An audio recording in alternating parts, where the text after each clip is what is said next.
नमस्कार दोस्तों, स्वागत है आप सभी का हिंदी स्टडी में। दोस्तों हम 3000 महत्वपूर्ण क्वेश्चनों की सीरीज कर रहे हैं, उसी के क्रम में ये आगे की वीडियो है। ठीक है, और आप मेरे चैनल पर पहली बार आए हैं तो चैनल को सब्सक्राइब कर लेना, बेल आइकन को क्लिक कर लेना, जिससे आने वाली वीडियो को नोटिफिकेशन मिल सके आपको।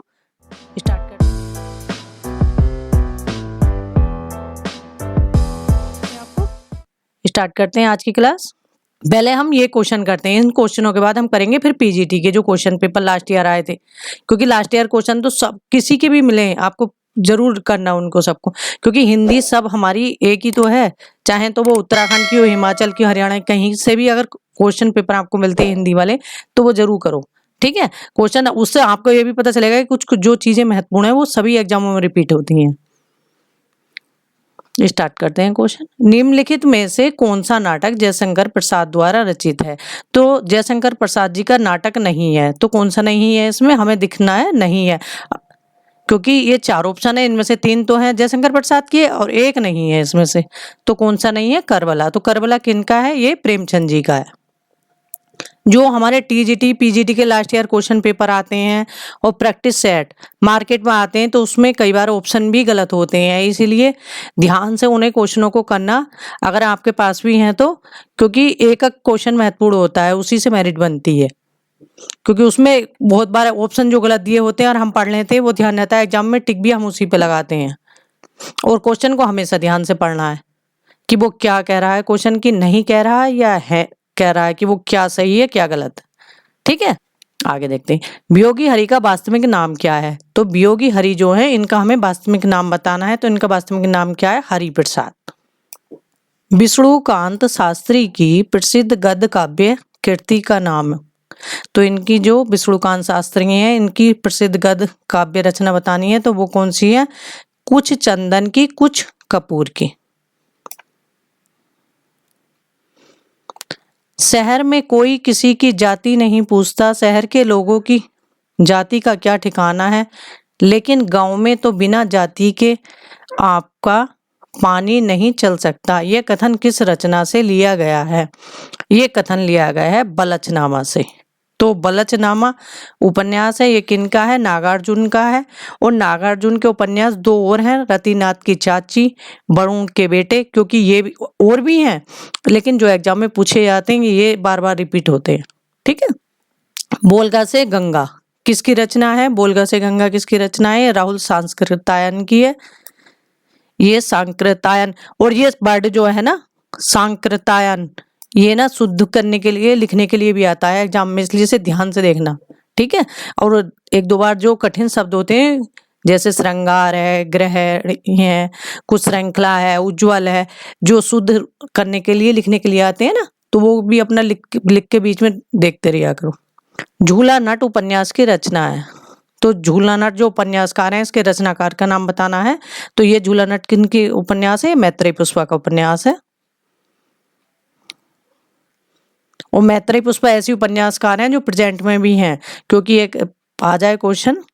ठीक है, नाटक जारी है किस विधा की रचना है? तो ये नाटक जारी है कविता विधा की रचना है, और इसमें हम मिस्टेक क्या करते हैं, नाटक के नाम से नाटक पे ही लगाते हैं। और ये रचना किसकी है? लीलाधर जुगुड़ी की। आनंद कादम्बनी का संपादन कौन थे? आनंद जो कादम्बनी है मैगजीन, इसके संपादक कौन थे? तो वो थे बद्री नारायण चौधरी। बालकृष्ण भट्ट ये थे हिंदी प्रदीप के। और भारतेंदु हरिचंद की 3 मैगजीन थी, उसमें हरिचंद मैगजीन और हरिचंद, जो पहले हरिचंद मैगजीन नाम से थी बाद में हरिचंद चंद्रिका के नाम से हो गई थी। और इनकी कवि वचन सुधा, बाल बोधनी, और बाल बोधनी पत्रिका ऐसी थी वो केवल महिलाओं के लिए थी। ये सारे क्वेश्चन एग्जाम में पूछे गए हैं भारतेंदु जी से, क्योंकि ये महत्वपूर्ण वो अपने लेखक हैं, कवि भी हैं और लेखक भी दोनों है ये। ठीक है, प्रताप नारायण मिश्र, इनकी प्रताप नारायण मिश्र की है ब्राह्मण पत्रिका।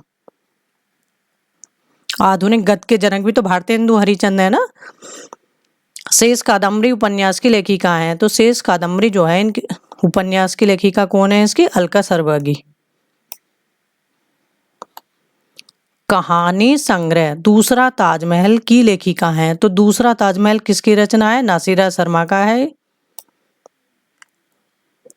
रामविलास शर्मा की आत्मकथा अपनी धरती अपने लोग कितने खंडों में विभक्त हैं? तो ये कितने खंडों में विभक्त है? ये 3 खंडों में विभक्त हैं। इस तरह से ऑप्शन गलत होते हैं, इसमें दे रखा है देखो 2, लेकिन ये 3 खंडों में विभक्त है। रामविलास शर्मा जी की जो आत्मकथा है वो 3 खंडों में है, और 3 वो कौन सी है? अपनी धरती अपने लोग, ठीक है, अपनी धरती अपने लोग, और इसके 3 खंड हैं। पहला खंड है इसका मुंडेर पर सूरज, दूसरा है देर सवेरे में, और तीसरा है आपस की बातें। ठीक है, ये 3 खंडों में विभक्त है। निम्न में से व्यंग्यकार नहीं है, तो इसमें कौन व्यंग्यकार नहीं है वो बताना है हमें। वो है लतीफ घोंगी,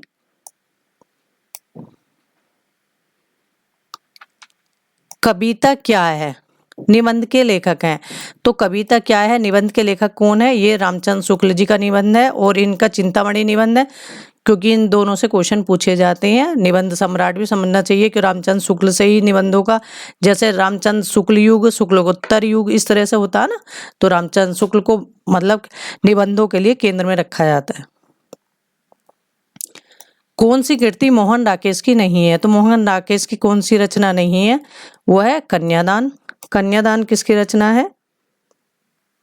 ये सरदार पूर्ण सिंह की रचना है कन्यादान। और ये सरदार पूर्ण सिंह थे, इन्होंने केवल 6 निबंध लिखे थे। ये क्वेश्चन एग्जाम में पूछा जा चुका है कि कौन से ऐसे लेखक थे जिन्होंने केवल 6 निबंध लिख के ही अपनी ख्याति प्राप्त की है, तो वो थे सरदार पूर्ण सिंह। उपेंद्र नाथ अस्क रचित जोंक किस प्रकार का एकांकी है? तो किस प्रकार का एकांकी है? ये सामाजिक व्यंग्य एकांकी है।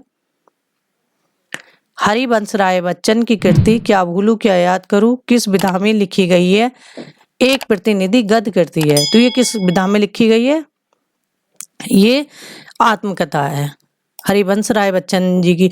और जो हरिवंश राय बच्चन जी की आत्मकथा है ये 4 भागों में है। पहली है क्या भूलूं क्या याद करूं, दूसरा भाग है नीड़ का निर्वाह, बसेरे से दूर, और 10 द्वार से सोपान तक। ठीक है, और ये क्रम से लगाने के लिए इस तरह से भी पूछ लेते कि पहला कौन सा भाग है इनकी आत्मकथा का। निम्न में से कौन सी कृति जीवनी विधा से संबंधित नहीं है? तो जीवनी विधा से संबंधित नहीं है वो बसेरे से दूर, ये आत्मकथा है हरिवंश राय बच्चन जी की। देवेंद्र सत्यार्थी के संस्मरण का नाम है। तो देवेंद्र सत्यार्थी जो है इनके संस्मरण का नाम क्या है? रेखाएं बोल उठी। श्री राम शर्मा की बोलती प्रतिमा रचना की विधा है। तो बोलती प्रतिमा किस रचना की विधा है? ये है रेखा चित्र विधा की। और इससे संबंधित एक जानकारी आपको दे दूं, क्योंकि जो श्री राम शर्मा है ये जंगली जानवरों को जो रेखा चित्र, अपने जो रेखा चित्र हैं उसका विषय जो जंगली जानवरों को बनाया है। तो ये क्वेश्चन पूछा गया है कि जंगली जानवरों को अपने रेखा चित्र का विषय किसने बनाया है? तो वो बनाया है श्री राम शर्मा ने। ठीक है, और इनके जैसे जंगल के जीव, बोलती प्रतिमा, वे कैसे जीते हैं, ये इनके रेखा चित्र और संस्मरण है। शब्दार्थों सहितो काव्यम, तो ये परिभाषा किसकी है? ये भामा की है। राम की गाय बहुत काली है, जो काली शब्द है वो क्या है?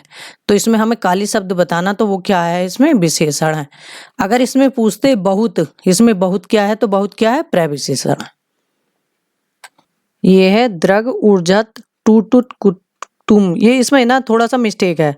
ये है द्रग ऊर्जात टूटुट कुटुम जुरत चतुरचित प्रीति परत गांठी दुर्जन हिय दाई नई यह रीति। ठीक है, ये है सही। ठीक है, तो इसमें कौन सा अलंकार है? असंगति अलंकार। दंडी के काव्य शास्त्रीय ग्रंथ का नाम है। तो जो दंडी है इनके काव्य शास्त्रीय ग्रंथ कौन सा है? काव्यदर्श है।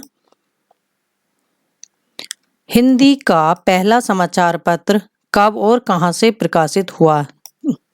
तो हिंदी का जो पहला समाचार पत्र है वो कौन सा है?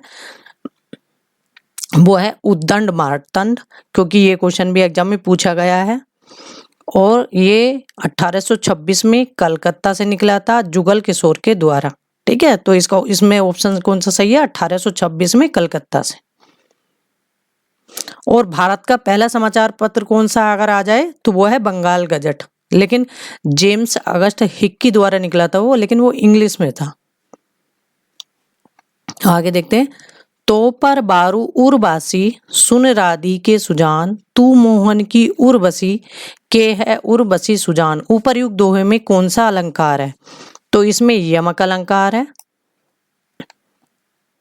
जहां कारण बिना कार्य की उत्पत्ति होती है वहां कौन सा अलंकार होता है? तो वो है विभावना अलंकार। क्योंकि बिनु कद दोस्तों, बिनु पद चले सुनु बिनु काना। ठीक है, ये इसका उदाहरण सबसे अच्छा है और सबसे ज्यादा पूछा जाता है एग्जाम में। दुष्प्रकृति शब्द का संधि विच्छेद है, तो हमें दुष्प्रकृति शब्द का संधि विच्छेद बताना, तो इसका है दु प्लस प्रकृति। द्विगु समास का उदाहरण है, तो द्विगु समास का उदाहरण कौन सा है? त्रिभुवन।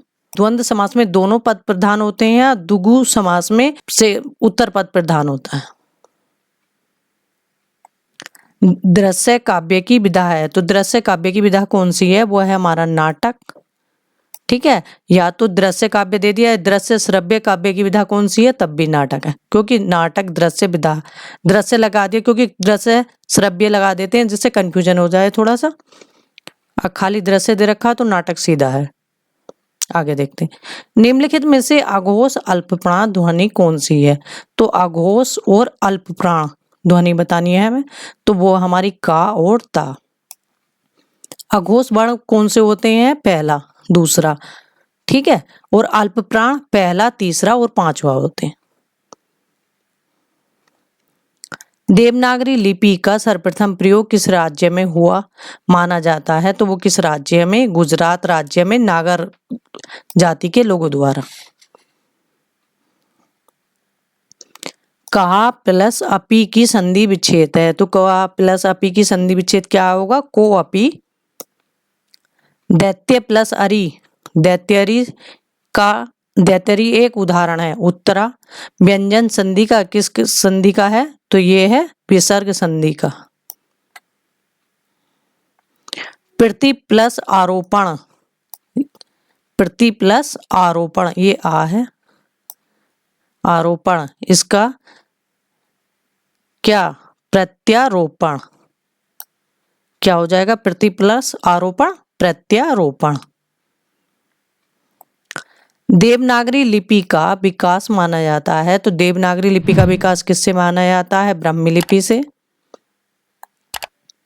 उत्तर प्रदेश सरकार द्वारा गठित लिपि सुधार परिषद की 28-29 नवंबर 1953 को हुई बैठक की अध्यक्षता की थी। किसने की थी?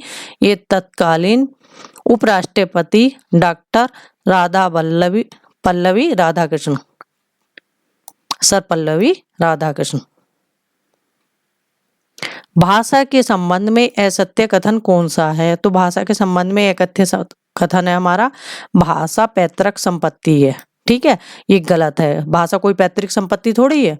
भाषा सामाजिक संपत्ति है, भाषा परिवर्तनशील है, भाषा अनुकरण द्वारा बढ़ती है, यह सादृश है, यो सादृश। ठीक है। कैंची किस भाषा का शब्द है? तो कैंची किस भाषा का शब्द है? ये तुर्की भाषा का शब्द है। आगे देखते हैं। किस विद्वान ने देवनागरी लिपि के स्थान पर रोमन लिपि स्वीकार करने का सुझाव दिया था? तो देवनागरी लिपि जो है इसके स्थान पर रोमन लिपि स्वीकार करने का सुझाव किसने दिया था? तो ये दिया था सुनीति कुमार चटर्जी ने। अजायब घर, अजायब घर क्या है? ये कैसा शब्द है अजायब घर? अजायब घर है संकर शब्द।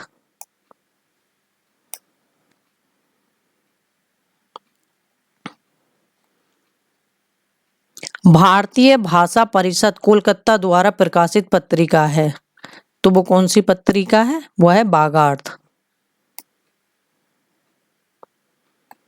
हिंदी शब्द अनुशासन ग्रंथ के लेखक हैं, तो वो कौन है? किशोरीदास वाजपेयी।